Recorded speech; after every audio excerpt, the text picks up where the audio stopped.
Hi, Patrick Russell, EA, coming back to you from mmtaxman.com studios. Today, we're going to continue our discussion on landlords. Specifically, we're going to be discussing the question regarding PAT. What's a repair and what's a capital improvement, and how do I know the difference? This question is really asking, when can I take a deduction for purchases made during the year?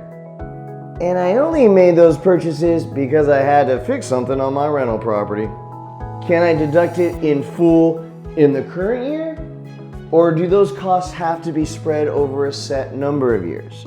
And let's see, for a residential rental property, capital improvements have to be spread over 27 and a half years. And if we're talking about a commercial property, those capital improvement costs have to be spread over 39 years.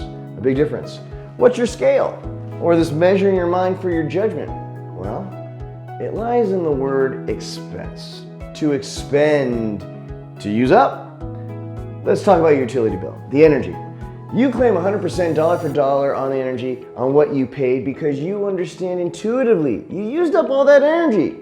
So the cost is fully deductible. Done. No residual value.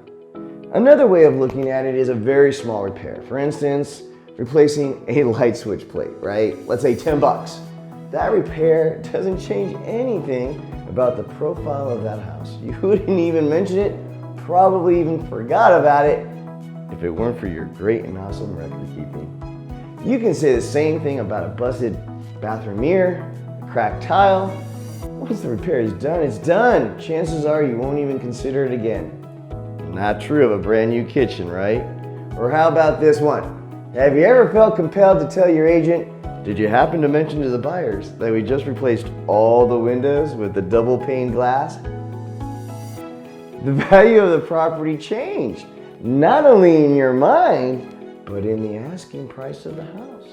Larger repair jobs are assumed to have a residual value, even beyond the year end. Those large repair jobs are called capital improvements.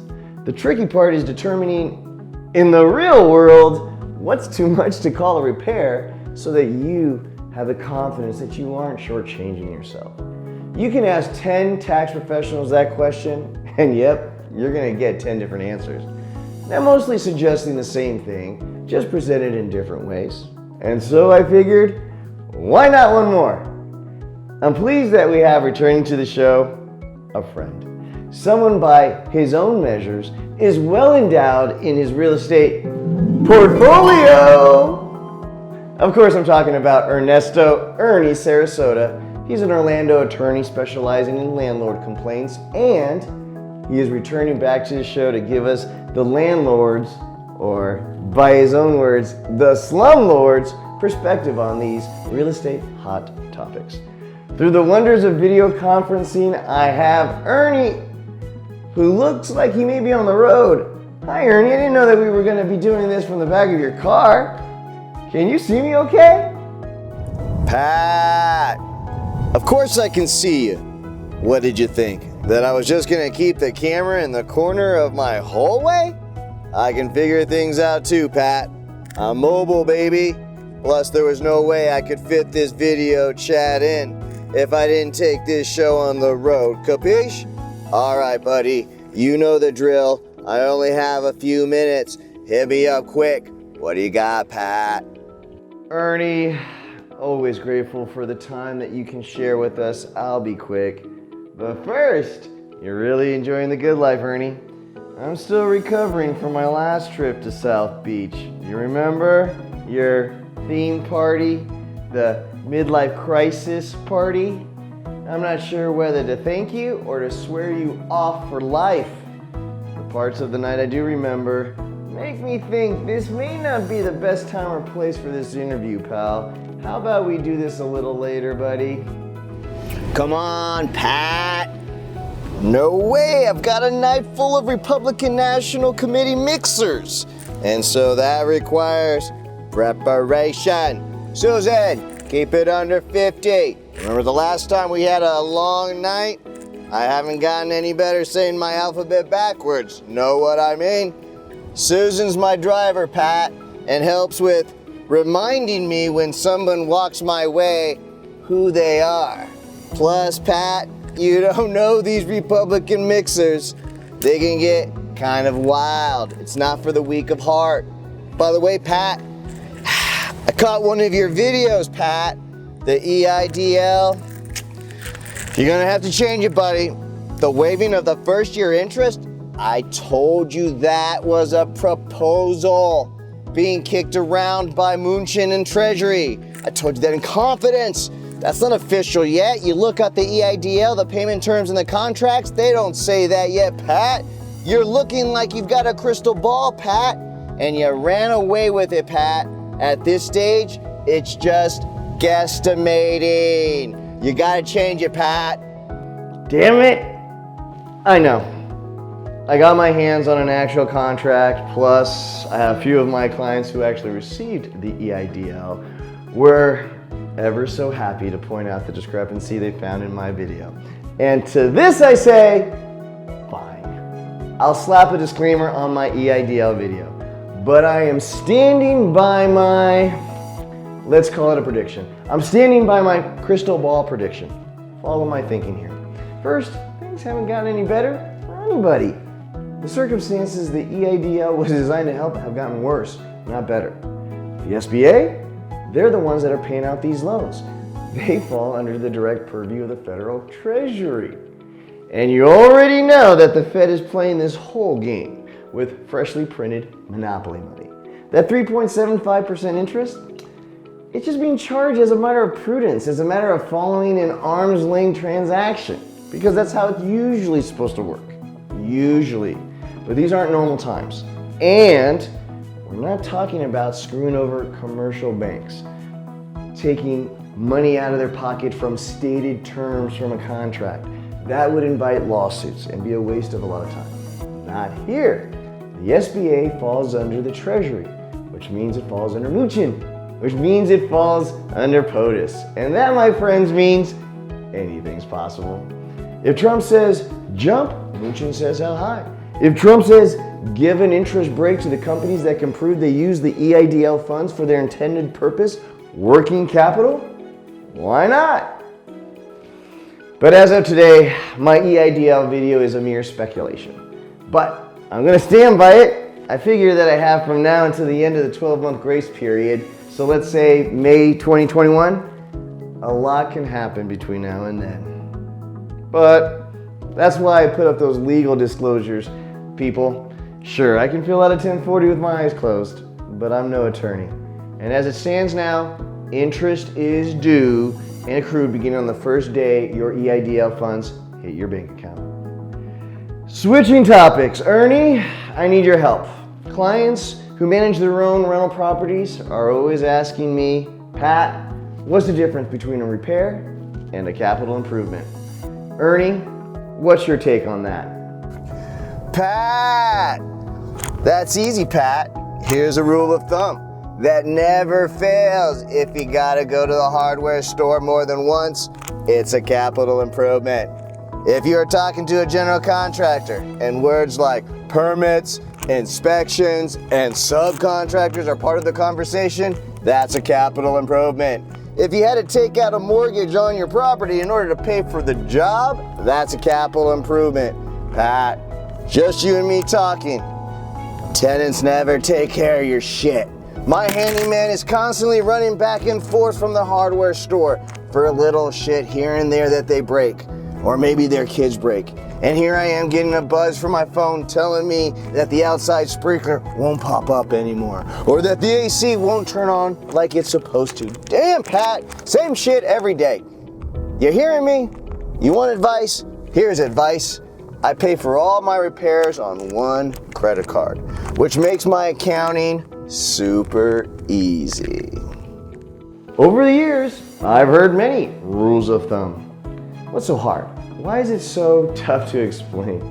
Well, when a repair job costs $600 and it's starting off as just replacing the kicked-in door, but then the molding needs to be replaced, which then means some wall work, paint, and then of course the rest of the house has to match, add in a few extra fixtures and some electrical work you couldn't get around.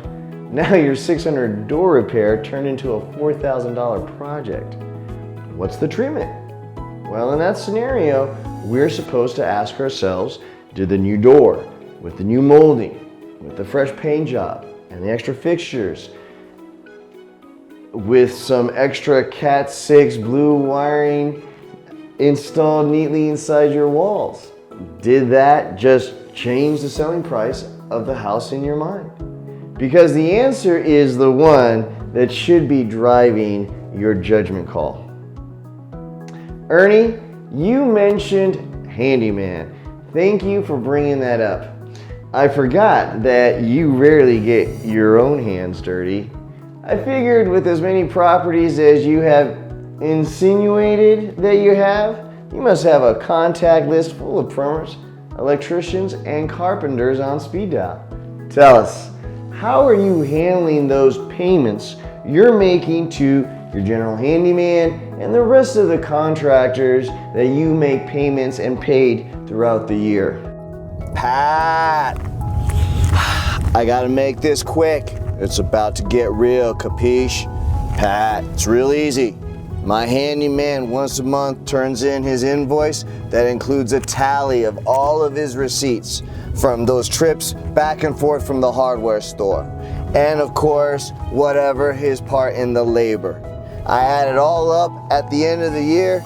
I report the total payments I made to him on a Form 1099.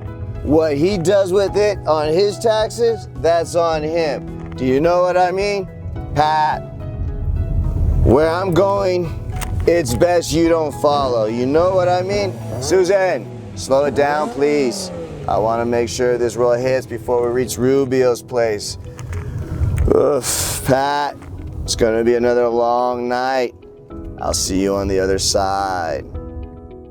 Well, I better apologize for the graphic nature of Ernie's behavior. For those of you who may be concerned for Ernie's well-being and safety, well, from personal experience, I can tell you this isn't Ernie's first rodeo. And somehow, some way, he always manages to survive and lives to be a slumlord for another day. And for those of you who may be concerned for Ernie's law license, well, Ernie has some very powerful friends too. And in 2020, in an orange man's world, if you've got the right cheddar and know the right people, anything, including the truth and a slightly incriminating video, can be made to go away.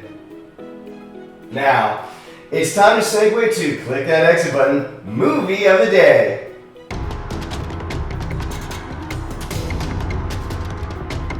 In today's click that exit button, movie of the day, I'm changing pace again. I normally use this spot to warn you about a movie not to waste your time on, but recently I experienced what could only be described as an epiphany. It happened to me recently and I feel compelled to share it on the show. It's my take on Jim Jeffries' stand-up special, Intolerance, right now on Netflix. I think we all measure the quality of a good comedy by how much your stomach hurts. Well, my guts were aching afterwards. Jeffries is a personal favorite of mine. He's an Aussie that tells it like it is. Obviously, as all comics, he leans a little to the left, but mostly relies on just great common sense and a keen eye for exposing the bullshit of society. The focus of this special, as with most stand-ups, it's usually what's going on in the comedian's life at the moment. Tolerance is no different. Most of the jokes are related to being recently separated and co-parenting his young son with mom. And is there any political jokes? Oh boy, are there political jokes. This being 2020, a large chunk of Jeffrey's razor-sharp wit is pointed at our current political landscape. Imagine that. Good stuff, what can I say? I laughed my ass off. Definitely worth your time. Today, I'm going to continue my trend of doing something a little different. I'm not only spotlighting an individual song, but I'm going to spotlight the musical artists behind the song too. The musicians in this case, Lonnie, L-A-N-Y. Don't ask. The current single out, If This Is the Last Time, and this song caught me by surprise. Not that I dug the song, but when I first listened to the song, it struck me just how cool Lonnie can make sloppy sentimentality. As far back as 2015, Lonnie has released 2 albums. Both are listed as either electronica, pop, dance, or alternative. I guess you can just take your pick. Their sound may be a little hard to categorize, but what can be agreed on is their soulful periscopic lyrics punch you right in the heart and escort your thoughts with appealing electronic dance tracks, inviting you to have your replay setting to on, even if it means giving yourself a lump in your throat. Digging into their playlist, you can't go wrong with songs like Super Far, 13, Thick and Thin, and without question their latest offering, If This Is the Last Time. If you're in the mood, Lonnie songs have a way of sweeping you back inside your soul and forcing reflection. Definitely worth a listen, but this recommendation comes with a catch. Be prepared to feel it right here. So for the book of the day, this is something I'm going to be dwelling on and deciding a better format. For this part of the show, it was never supposed to be about Patrick going down his long list of books he's read in his life. It was supposed to be more of an opinion piece, similar to what I'm doing with movies and songs. But it's painfully obvious that my ego is writing checks my body simply can't cash. With my current schedule, carving out time to sit and read a book is just becoming a little too difficult. Give me some time, changes will be made. But in the meantime, I do have another special book in my library that I absolutely want to share on the show.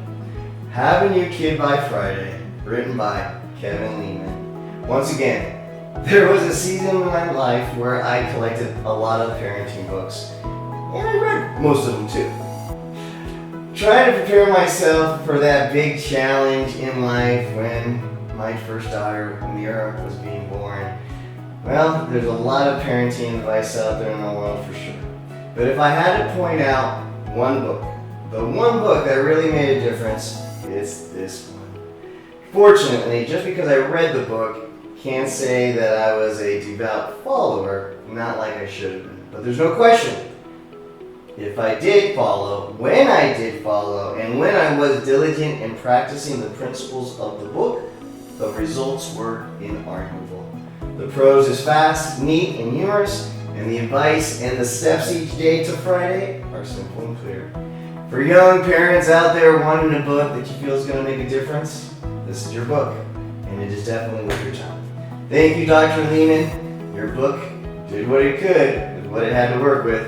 I thank you for your wise words.